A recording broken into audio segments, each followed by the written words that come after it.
Coming to the stage now is Adam Lance. He's the Senior Director of Global Infrastructure and CISO with Komatsu. He has been a 30-year customer of CDW.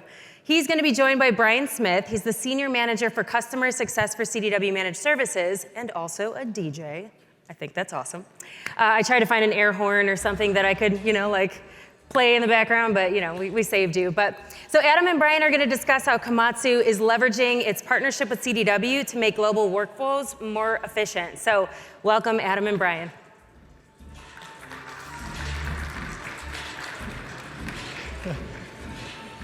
Hi. Good morning, everyone. Thank you, Mariette. You're officially hired as my new hype person for all future gigs. As Mariette mentioned, my name is Brian Smith. I'm with our Managed Services division, focused on customer success, always focused on the customer experience, which is why I asked for the chairs to be swapped out. I'm also afraid of heights. So, as mentioned, I'm joined today by Adam Lance, Director of Global Infrastructure and CISO at Komatsu. Adam has been a distinguished partner of CDW for a long time. Thanks for joining us, Adam. Good to be here, Brian. Thanks. Thank you. And I appreciate swapping out the chairs because it was scaring the hell out of me looking at everybody else try to sit on them. So. Well, I think you summed it up well. You need an adult beverage to sit in a chair that high, right? So, there's that Marvel and DC debate that we're not going to get into today, but we all like a superhero origin story. I wondered if maybe you could start a little bit about your background, how you got to where you are today in IT, and then if you wouldn't mind spend a few minutes talking about Komatsu. I think we're all probably familiar with the name, but maybe not to the depth and breadth of what your organization does. Okay, sure. I started out very traditionally in IT, like probably a lot of folks did. I was a genetics guy in a biology lab at University of Illinois, Chicago. Back in those days, I was trying to go get my first adult job, and I had an opportunity to take a grant position with the DNR for the state of Illinois, or I had an opportunity to teach kindergarten teachers how to work on computers. So the school gig was a permanent gig as opposed to a 6-month gig, so I kind of gravitated towards that direction. Back in those days, we were just introducing computers to the schools in mass. So this was probably in the 1993-94 era. Before then, it was a very large school district, but before then, you typically gave a kid a pass. They went to the library, they spent 15 minutes on a computer, played some games, came back. We were rolling out, I was sitting in with people that were 5 or 6 years away from retirement. They didn't even own a computer in their home, but they were gonna try to teach, 25 kindergartens how to work on a Mac at the time. So it was a really scary endeavor for a lot of the teachers, and I was brought in as a liaison. So I was expected to handle all the support perspectives, and also expected to have a little bit of a friendly hand in working with the teachers and kind of working through the nerves that come along with trying to adopt a new technology. I was there up until about 2001, where I switched over to where I'm at now. We've gone through multiple acquisitions, multiple different evolutions. The current business is organized under the Komatsu brand. So I came across with an acquisition of a company probably about 5 years ago. We produce large yellow construction and mining equipment. So where you've probably seen our stuff is on the side of the road. So we make big bulldozers and excavators, the yellow equipment that you see out there.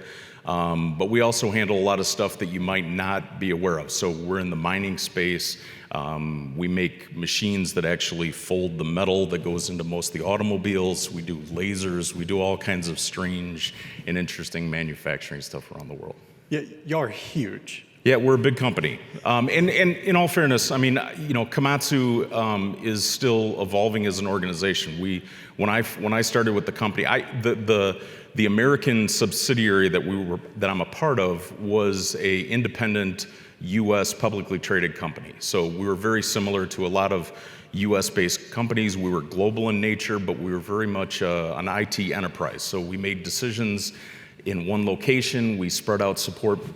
When we got acquired by Komatsu, Komatsu is very much a United Nations of companies. So, there's like, I don't know, 250 some odd companies. Just across in the US, I think there's 16 different entities. And one of the challenges that I've been trying to work my way through the last couple of years is every company, even if it's an organization that's only got 25 people, they were empowered to make their own decisions. And when we were talking about security earlier today, one of the challenges that you have is if you're trying to move across disparate organizations, one large company that's got 10,000 people, and then you land at a place that's only got 12, security is not the same. The technology is not, the experience is not the same. And I've spent the last couple of years trying to stitch that environment together. And as I have been told, CDW has been a part of that on multifacets, right? Yeah, so way back in the early 90s, I was part of, I think you guys called it the government channel back then. So with the school district, we typically, back in those days, we were cracking open PCs and buying RAM, back in the days when you still put RAM in PCs on a regular basis. But it was mostly on the procurement side. When I moved up to Wisconsin in 2001, there was already an engagement with a small consulting firm called Burby. And it was a local company based out of Madison, and they supplied Staff Hog at the time. Really sharp individuals, provided some networking support at the time. And what I was always amazed with Burby was that you had access to somebody on site, but if you had a question that they couldn't answer, they had access to a much broader subset of skills. They could bring somebody out on site. We would regularly have conversations with CCIEs from Cisco and other smart people from Burby at the time. Yeah. And then when Burby was acquired and kind of merged in with the CDW family, we've kind of blossomed, and I've kind of watched the evolution over the years. So it's been really cool to see. Great. Yeah, and so today, I took a note. We manage over 600 devices or configuration items within our CMDB for Komatsu. It's a range of network, route switch, SD-WAN, telco incident management on those routers, which means we'll beat up on your telco for you so that you can get some rest and maybe focus on more, I guess, business projects rather than screaming at Ma Bell all night. We also do a hosted collab solution as well. And this is around the globe. Yeah, so because we're global in nature, we call it follow the sun support. So we've got somebody who's supposed to be during their waking hours all the time. So we commonly transition from North America to Australia, then Japan and China come online, then India, then South Africa. So we're constantly following the sun with our support. We are a very small IT shop internally, so even though we have some excellent resources, they just do not have the time to be engaged with a lot of the busy work. So like one example that I share often is, we'll have a circuit that goes offline that's part of a high availability pair. We got SD-WAN in most of our locations. So a secondary circuit goes offline. The business is unaware of it because the technology actually compensates for it. Right. But somebody needs to pick up the phone and actually troubleshoot that issue. I do not want to pull my network engineer or my network architect out of having conversations with the business about where they're planning to go to troubleshoot a secondary circuit in some other area. So trying to look for opportunities where we can take some busy work and some non-core business work and push that off to a service provider has absolutely been something that we've been looking for. Yeah, I love we talked a little bit earlier about the follow the sun model. In learning more about how Komatsu operates, I think it's important as your managed services partner to really understand more about the business so that a device, that shows up on an incident for one of our engineers just isn't a device. We know a little bit more about what's at that location, why it's important to the business.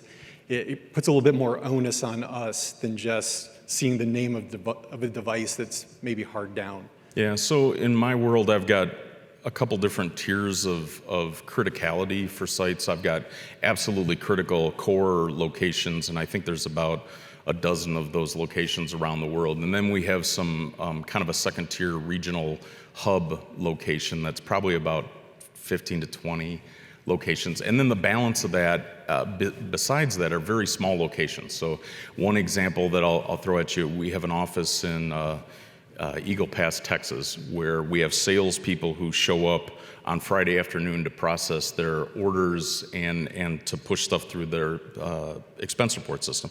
But Monday through Thursday, they're in Mexico working with the customer on site doing business.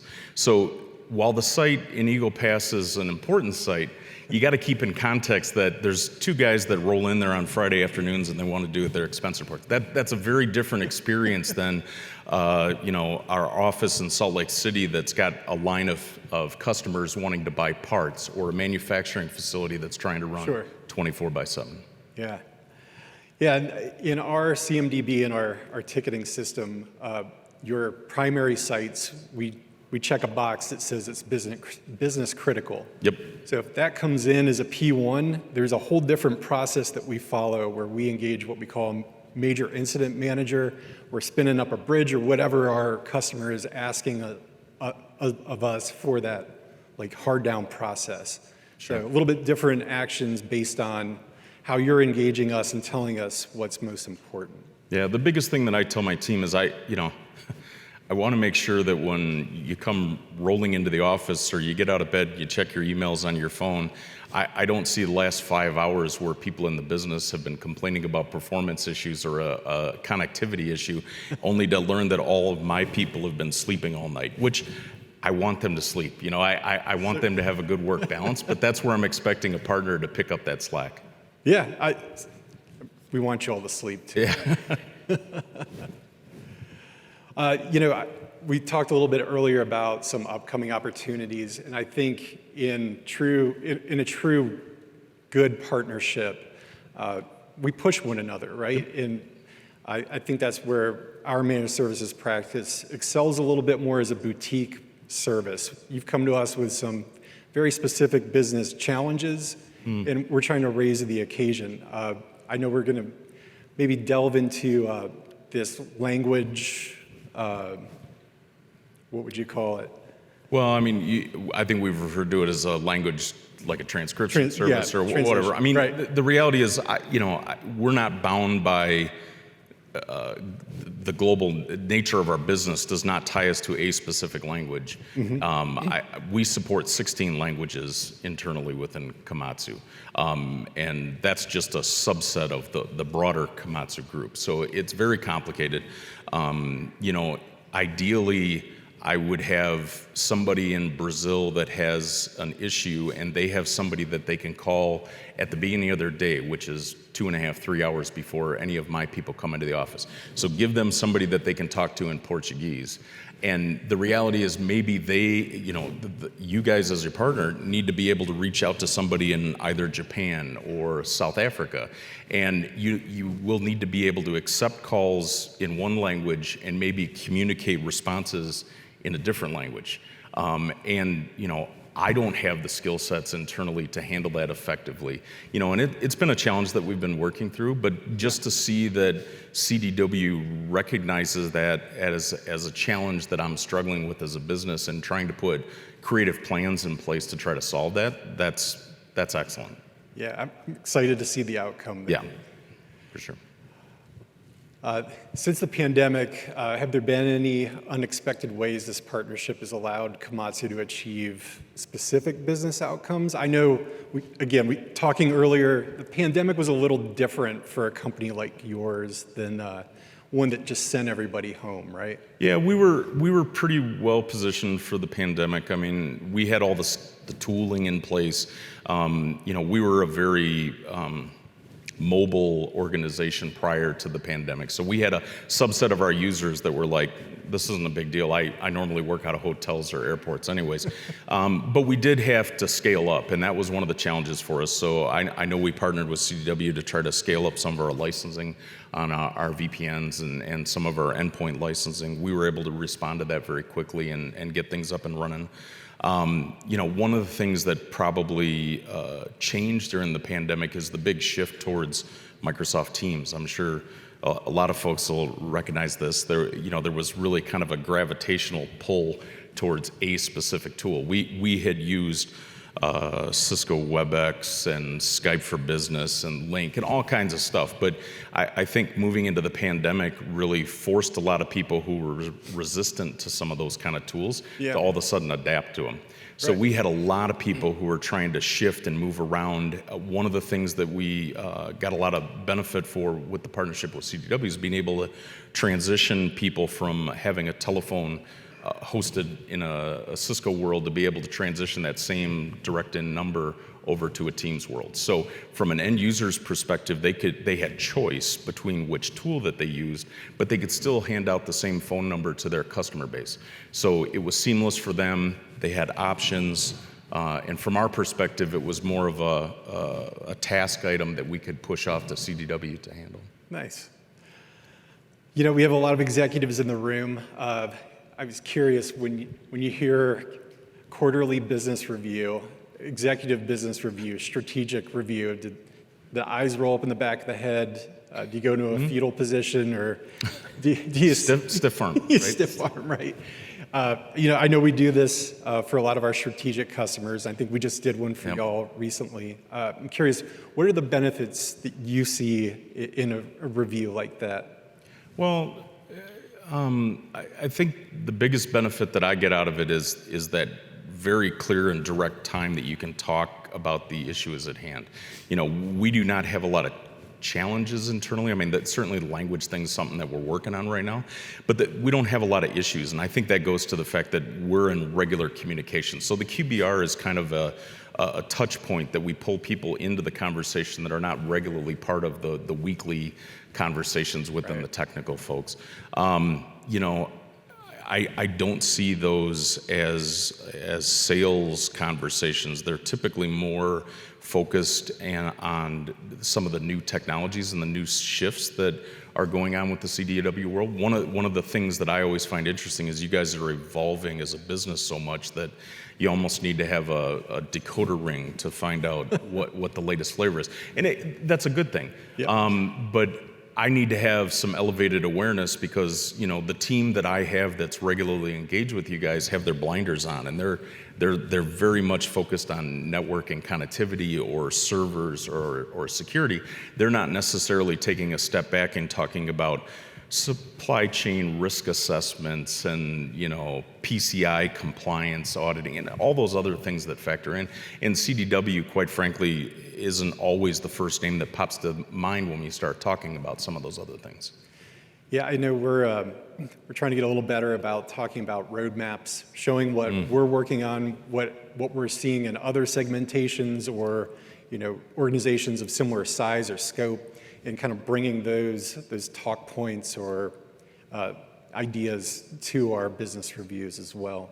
Yeah, it's good for us. I mean, when I talked earlier about trying to pull my technical folks out of the back end, behind the scenes type work and push them off into the business so they can communicate. I mean, having an understanding of where partners play with the IT world actually jogs some ideas when they're having those other conversations. So we invite lots of folks into that conversation. We share a lot of information that comes out of it.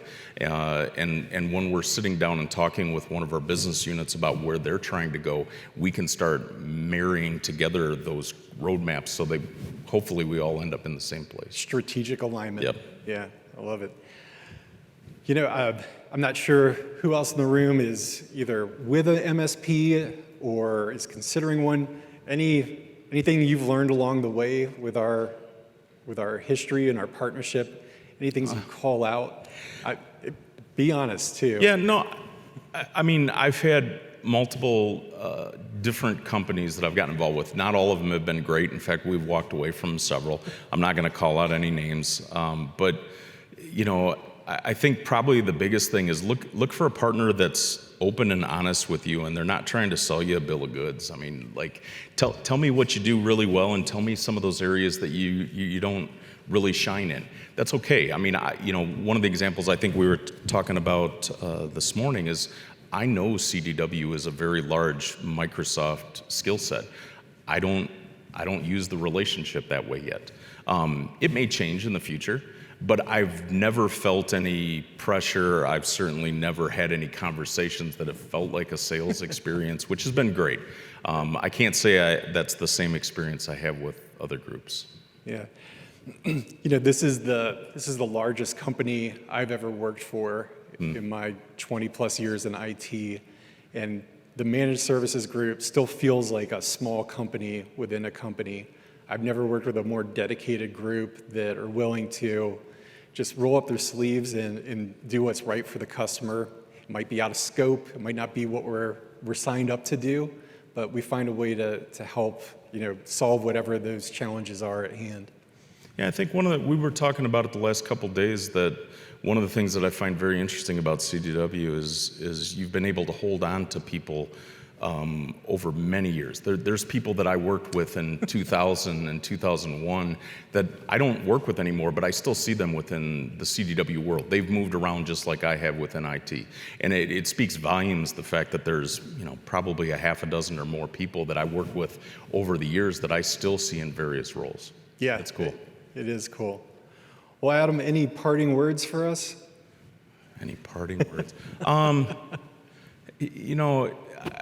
think one of the things that I see out of this kind of forum is the ability to pepper people with questions and find out the realities of what goes underneath some of the shiny brochures and the sales pitch. I mean, there's certainly challenges along the way. I think from my perspective, I'm looking for a partner that's willing to get involved and get engaged and not shy away from those problems. I think you and I were talking about it earlier, the QBRs have lots of great metrics that are in the program. I mean, the reality is if our relationship slides to the point that I'm having to analyze my metrics to try to hold you accountable, I've already lost the relationship. I mean, and it goes back to the site criticality. I mean, I cannot go to my manufacturing facility and say, oh, our partner was 99.97 available, so sorry. Those other things don't matter. No, right? they don't care about that. And it's great that you guys have all that detail, and I like that that's one of the things that you're driving towards. But it's certainly, in my experience, by the time you start focusing on some of those aspects of it, other things are starting to fall apart. Yeah. So it's been really great that that's always been kind of a second tier. It's an appendix in a lot of the conversations, not a focus of the conversation. I appreciate that. Yep. Well, Adam, on behalf of CDW, I appreciate and thank you for the continued partnership. Sure. Look forward to see where it goes in the future. Okay. Well, thanks for having me. Thank you. Yep.